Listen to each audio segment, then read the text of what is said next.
नहीं काजोल जी, जहां तक राजस्थान की राजनीति का सवाल है, देखिए आप दो चीजों को बहुत अच्छे से समझिए। राजस्थान की राजनीति में अब तक दोनों दलों ने राज किया है, कांग्रेस और भारतीय जनता पार्टी ने। हम्म। तकरीबन 49 वर्षों तक कांग्रेस का राज रहा है और 18 साल तक भारतीय जनता पार्टी ने राज किया है। और बड़ा मजेदार सा मामला है कि भाजपा कहती है कि कांग्रेस ने राजस्थान को बर्बाद कर दिया और कांग्रेस कहती है कि भारतीय जनता पार्टी ने अपने संसद में कुशासन किया। इसका मतलब स्पष्ट है कि दोनों दल एक दूसरे की पोल भी खोल रहे हैं और ये भी कह रहे हैं कि दोनों ही दलों ने कोई काम नहीं किया। और हम भी यही कह रहे हैं कि दोनों दलों ने कोई काम नहीं किया। आज जो राजस्थान की दुर्दशा है, आज जो राजस्थान की हालत है, उसके लिए भारतीय जनता पार्टी और कांग्रेस समान रूप से जिम्मेदार है, क्योंकि आप दोनों का शासन रहा है। और दुर्दशा का आलम ये है कि ये सत्य है, शिक्षा की स्थिति खराब है, स्वास्थ्य की स्थिति खराब है, महिलाओं में अपराध में सिरमौर है, बेरोजगारी में हिंदुस्तान में दूसरे नंबर पर राजस्थान है, भ्रष्टाचार चरम पर है, इसमें कोई शक नहीं है। लेकिन भारतीय जनता पार्टी अगर ये कह रही है कि सिर्फ कांग्रेस की देन है, तो भाई 18 साल आपने भी शासन किया है और पिछली बार 2013 से लेकर 2018 तक हम्म। आपको मौका मिला था शासन करने का, हम्म। लेकिन आपका कुशासन था। इसीलिए 2018 में आपकी विदाई हुई और इस उम्मीद से लेकर आए कांग्रेस को, शायद कांग्रेस को अच्छा करेगी।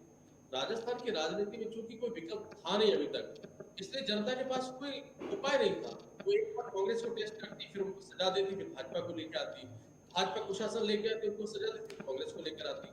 पहली बार ऐसा हुआ जब राजस्थान में एक तीसरा दल अपनी पूरी ताकत से यहाँ पर आया, जो आज हिंदुस्तान का तीसरा सबसे बड़ा राष्ट्रीय दल है। जहां तक तैयारियों का सवाल है, देखिए हमारी जो राजनीति है वो कांग्रेस और भारतीय जनता पार्टी जैसी है नहीं। ये जिस धन बल के आधार पर राजनीति करते हैं, हम उससे बहुत पीछे हैं। दूसरा, हमने शुरू से कहा है कि हम तो राजनीति को बदलने आए, राजनीति इनकी जैसे करने नहीं आए। अगर हमें भाजपा और कांग्रेस की राजनीति करनी होती तो जरूरत क्या थी हमारी? फिर हमें जनता चुनती क्यों? हमें दिल्ली में क्यों चुनती, पंजाब में क्यों चुनती? उन्होंने चुना इसलिए है क्योंकि दोनों दलों की जो विनाशकारी नीतियां हैं उनसे त्रस्त जनता है हम्म। और हमारी तरफ देखती। अब जहां तक राजस्थान का सवाल है, हमारी तैयारियों का सवाल है, देखिए अरविंद केजरीवाल जी ने जो गारंटी राजस्थान में दी है, शिक्षा को लेकर, स्वास्थ्य को लेकर, बेरोजगारी को लेकर, युवाओं को लेकर के, हम लगातार फील्ड में काम कर रहे हैं, डोर टू डोर कैंपेनिंग कर रहे हैं, लोगों के दरवाजे तक पहुंच रहे हैं, हम गारंटियां पहुंचा रहे हैं। और हम स्पष्ट रूप से कह रहे हैं कि जिस तरीके से हमने दिल्ली में गारंटियों को पूरा किया है, हम पंजाब में कर रहे हैं, राजस्थान में बिल्कुल हम उसी तरीके से पूरा करेंगे। तो काजोल जी, हमें पूरी उम्मीद है, क्योंकि दोनों ही दल स्वीकार कर रहे हैं कि राजस्थान में स्थिति खराब है। दोनों ही हम्म। दल ये कह रहे हैं कि दोनों ही निष्फल पॉइंट। राजनीतिज्ञ है और राजस्थान को उन्होंने कुछ दिया नहीं। और हम भी हम्म। यही कह रहे हैं कि राजस्थान में कांग्रेस जैन भाजपा को साहब लेकर आऊंगे आपके कोई पास। आशा की किरण नहीं है। हम्म। ये आ जाएंगे तो राजस्थान की तकदीर और तदबीर नहीं बदलेगी। राजस्थान वहीं का वही रहेगा। आर्थिक रूप की दशा खराब है, थी और रहेगी। महिलाओं की दशा खराब थी है और रहेगी। युवाओं की दशा खराब थी है और रहेगी। महंगाई महंगी जो चीजें मिल रही है, महंगाई का जो दानावल है, वो था है और रहेगा। जो कानून की खराब व्यवस्था है वो थी है और रहेगी। कैसे रहेगी? इनके आने से कुछ नहीं बदलेगा। ठीक। यकीन मान के चलिए, हम पूरी तैयारी के साथ राजस्थान में चुनाव लड़ने की तैयारी कर रहे हैं हम्म। और राजस्थान में आपको इस बार बहुत सारे बदलाव और बहुत सारी चीजें नहीं देखने को मिलेगी। जी अभी काजल, अभी अभी दिखाई देगी वो बदलाव, अभी दिखाई देगा। बिल्कुल बदलाव क्यों नहीं दिखाई देगा? अगर हम काम कर रहे हैं, अपनी बात को तरीके से जनता के सामने रख रहे हैं और जनता हम्म। दोनों दलों को देख रही है। हम्म। भाई भारतीय जनता, काजल जी एक बात बताइए, भारतीय जनता पार्टी का कोई भी प्रवक्ता ये नहीं कहता कि हम सत्ता में आएंगे तो क्या करेंगे। हम्म। वो सिर्फ ये कहता है कि कांग्रेस नकारा है इसलिए हमको सत्ता में लेके आओ। हम्म। मतलब उनके नकारापन की वजह से आपको भारतीय जनता पार्टी को सत्ता में लेकर आना है। भारतीय जनता पार्टी क्या करेगा किसी को नहीं पता, क्योंकि ठीक। भारतीय जनता पार्टी का नाम तो बदल करके भारतीय नरेंद्र मोदी अमित शाह पार्टी हो गया है। तो ये हम्म। तो नरेंद्र मोदी जी को पता है कि वहां पे क्या होगा। अब आश्चर्य का विषय ये है, चुनाव राजस्थान में होंगे, राजस्थान में चुनाव लड़े जाएंगे और चुनाव की परिकल्पना राजस्थान का कोई भाजपा का नेता नहीं बना रहा है, वो नरेंद्र मोदी जी बना रहे हैं। हम तो सवाल पूछते हैं, क्या नरेंद्र मोदी जी आके चीफ मिनिस्टर बनेंगे यहाँ पर? क्या जनता उनको पकड़ने ठीक है, ये जाएगी? तो सवाल सबसे ये बड़ी बात सवाल क्या जैन होगी? साहब से पूछेंगे। योगेंद्र गुप्ता जी, देखिए आपको तो सीधे तौर पर सुशील दुबे ने क्या कहा सुन ही लिया होगा कि जैसे तैसे आपने पंजाब में सरकार बना ली, राजस्थान में आपके बस की है नहीं सरकार बनानी, कंपटीशन टफ है। नहीं देखिए, जहां तक सवाल कांग्रेस प्रवक्ता का ही कहना है कि हमारे बस में नहीं है। नहीं, ये तो मुझे दुबे लगता है साहब ने शायद ये कहा था, लोकतंत्र। वरिष्ठ जी। पत्रकार जो एनालिस्ट करके बैठे हैं पूरा। हाँ, चलिए ठीक है, कोई बात नहीं। देखिए, पत्रकारों का बहुत सम्मान करता हूँ, मैं खुद भी मीडिया में कई वर्षों तक मैंने नौकरी की है। उनका एक अपना आकलन होता है, उस आकलन पर एक टीवी चैनल का सिस्टम होता है कि कभी भी जो एनालिसिस होते हैं, उन पर हम बहुत ज़्यादा टीका-टिप्पणी करते नहीं और मैं बहुत सभ्यता के साथ उसको फ़ॉलो करता हूँ। लेकिन मैं आपको इतना बता दूँ, मेरा कहना सिर्फ़ इतना है कि जो कांग्रेस के प्रवक्ता अभी कह रहे थे बहुत सारा, मुझे तो ऐसा लगा कि शायद वो चुनावी सभा में आ गए और भाषण देना शुरू कर दिया उन्होंने। उन्होंने दिल्ली को लेके बहुत कुछ कहा, पंजाब को लेके बहुत कुछ कहा। तो भाई अगर आप लोकतंत्र को मानते हैं और दिल्ली में अगर लगातार 3 बार से हमारी सरकार बन रही है और उसके बाद आप अगर हमारी सरकार बन रही है उस पर सवाल आप उठा रहे हैं, तो सवाल आप हमारी सरकार पे नहीं उठा रहे हैं, सवाल आप दिल्ली की जनता की समझदारी को उठा रहे हैं। लोकतंत्र में जनता समझदार होती है, जनता जो फैसला लेती है हम सर माथे पर उसको बिठा करके उसके स्वीकार करते हैं। जहां तक राजस्थान का सवाल है, देखिए काजोल जी, बहुत सीधी सी बात और बहुत तरीके की बात, मैं 3-4 सवाल पूछता हूँ और मैं हमेशा मुद्दे की बात करता हूँ, मैं मुद्दे से हटने की कोशिश करता नहीं। पहली बात, अशोक गहलोत जी ने आज जो कहा है कि सचिन पायलट को सारे उनके जितने ग्रुप के लोग हैं, उनको सारे टिकट मिल गए तो शिकायत अब कुछ है नहीं और हमारे भी समझौता हो गया। हम्म। उन्होंने ये स्वीकार कर लिया कि हाँ, हमारे यहाँ पे गुटबाजी थी और सचिन पायलट अपने गुट लेकर चल रहे थे और उस गुट के सारे टिकट मिल गए। पहली बात उन्होंने स्वीकार कर ली। दूसरी चीज, वो जब ये कह रहे तो अंदर एक खींच है कि शायद उनको उम्मीद नहीं थी कि टिकट मिलेंगे, बट टिकट मिल गए हैं। लेकिन यहाँ पर जो कुछ सचिन पायलट के लिए कहा गया, आपको वो सब भी याद रखना चाहिए। सचिन पायलट को क्या क्या नहीं कहा गया, नालायक, निकम्मा, नकारा, गद्दार, कोरोना वायरस, 50-50, 40-40 करोड़, 10-10 करोड़ रुपए लेने के आरोप लगाए गए। और आज अगर उन्हीं सचिन पायलट को टिकट मिल रहा है, अशोक गहलोत जी खुशी मना रहे हैं, तो हम तो सवाल पूछ रहे हैं कि क्या किसी नालायक को टिकट मिला, किसी कोरोना वायरस को टिकट मिला, किसी गद्दार को टिकट मिला, किसी 10 करोड़ से लेकर 40 करोड़ तक जो आपने आरोप लगाए थे कि मानेसर में लिए गए, क्या किसी भ्रष्टाचारी को टिकट मिला?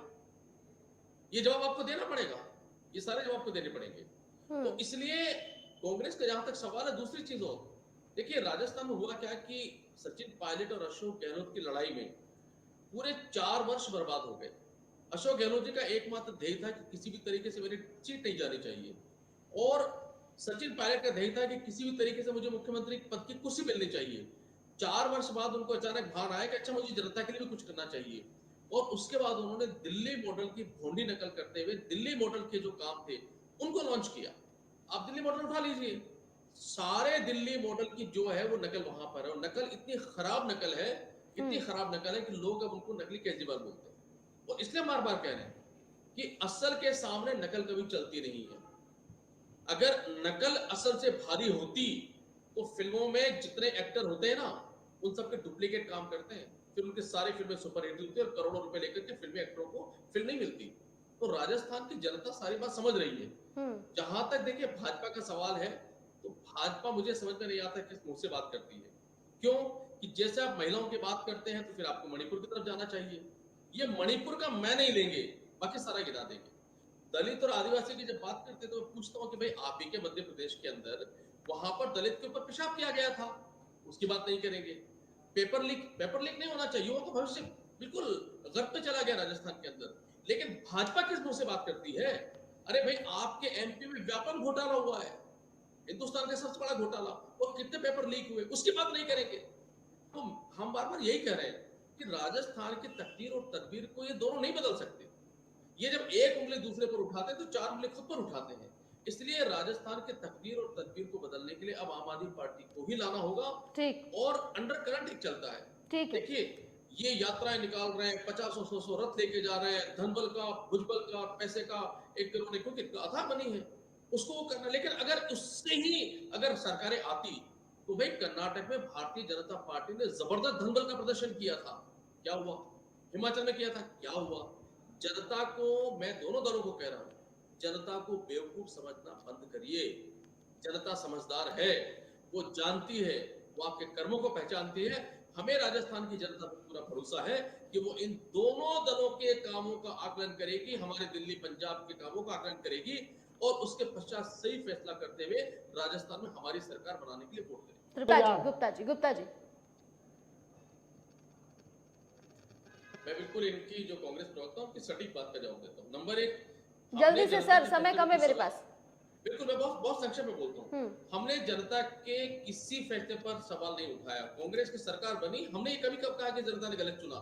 हमने तो कहा कि जनता ने हर बार आप लोगों को चुना, आप लोगों ने कुछ नहीं किया, इसलिए बदलाव की जरूरत है। हम अगले चुनाव की बात करते हैं, पिछले चुनाव में हमने कोई सवाल नहीं उठाया। दूसरी बात, आप जो कह रहे हैं कांग्रेस ने बहुत कुछ किया, बिल्कुल बहुत कुछ किया, मैं बता रहा हूँ क्या किया। देखिए काजोल जी, कांग्रेस का चमत्कार देखिए। कांग्रेस ने सबसे पहले 50 यूनिट बिजली फ्री की, और अब जादूगिरी देखिए, बाद में 100 यूनिट बिजली फ्री की, और जब 100 यूनिट बिजली फ्री की तो 50 यूनिट बिजली में बिजली का बिल कम आता था, और 100 यूनिट में बिजली का बिल ज्यादा आने लग गया। भाई इस हाथ में 50 यूनिट डाला, उस हाथ में तुमने पैसे निकाल लिए, पहली जादूगरी। दूसरी बात एक भैया यही आरोप आपका दिल्ली में भी था, वही मीटर चल रहे हैं। अरविंद केजरीवाल जी, आप सुनिए ना, गलत बात कर रहे हो ना आप। क्या दिल्ली में मीटर बदलवा दिया? क्या दिल्ली में मीटर बदला गया क्या जनता का? हाँ, बस आरोप लगा कर देगा, आलोक की राजनीति नहीं चलेगी ना भैया। आप आरोप लगाइए तो उसको साथ त्रिपाठी जी सुन लीजिए ना सर, वैसे समय कम है, सुन लीजिए प्लीज। अरे वो आपका वो राष्ट्रीय संयोजक क्या है, वो तो दे नहीं पाया। त्रिपाठी जी एक मिनट सुन लीजिए। हाँ, बिल मेरे घर में आता है, मैं भुगतता हूँ उन चीजों को। अब आप मैं बता रहा हूँ आपको, बहुत संक्षेप में बता रहा हूँ। अभी बिजली के बिल की बात हो गई, इसके बाद आप चलिए रोजगार की बात, वो तो आपको पता ही कितने पेपर लीक हो गए, क्या हाल हुआ है, उसको छोड़ दीजिए। स्वास्थ्य की बात करिए, स्वास्थ्य में क्या हुआ? स्वास्थ्य का ऐसा मॉडल लेकर आए कि हमारे हॉस्पिटल कुछ नहीं कर सकते, इसलिए सारा का सारा डाल दिया प्राइवेट सेक्टर के ऊपर। और प्राइवेट सेक्टर की कंडीशन है कि वहां पे आप जाओ तो इलाज के लिए आधे हॉस्पिटल मना कर देते हैं आपको, बिल पास नहीं होते, समय पे उनका सजा सेक्शन है, नहीं। सजा है, ये भी जानते हैं कि नहीं? एक कानून में संशोधन किया है, डॉक्टर जेल चला जाएगा। ठीक है। आखिरी कमेंट जैन साहब से। वहाँ पर अगर डॉक्टर मना करता है, आखिरी कमेंट जैन साहब से। जैन साहब कर दिया जनता के हित में। त्रिपाठी जी सुन लीजिए। गलत बात मत बोलिए ना, गुमराह मत फैलाए। आप लोगों ने बहुत किया, गुमराह वाली ही राजनीति की है। आप नहीं कहेंगे मैंने गलत बोला, सही बोला, ये फैसला तो जनता करेगी या फिर चलिए ठीक है, जनता फैसला करेगी, जनता देख रही है, सब राजस्थान में भी देख रही है, देश में भी देख रही है। म्यूट कर दीजिए। जैन साहब आप कुछ कहना चाह रहे थे? 1 मिनट सर, सुन लीजिए ना, बीजेपी की भी सुन लीजिए। जैन साहब, आप बात नहीं सुनना चाहते हैं।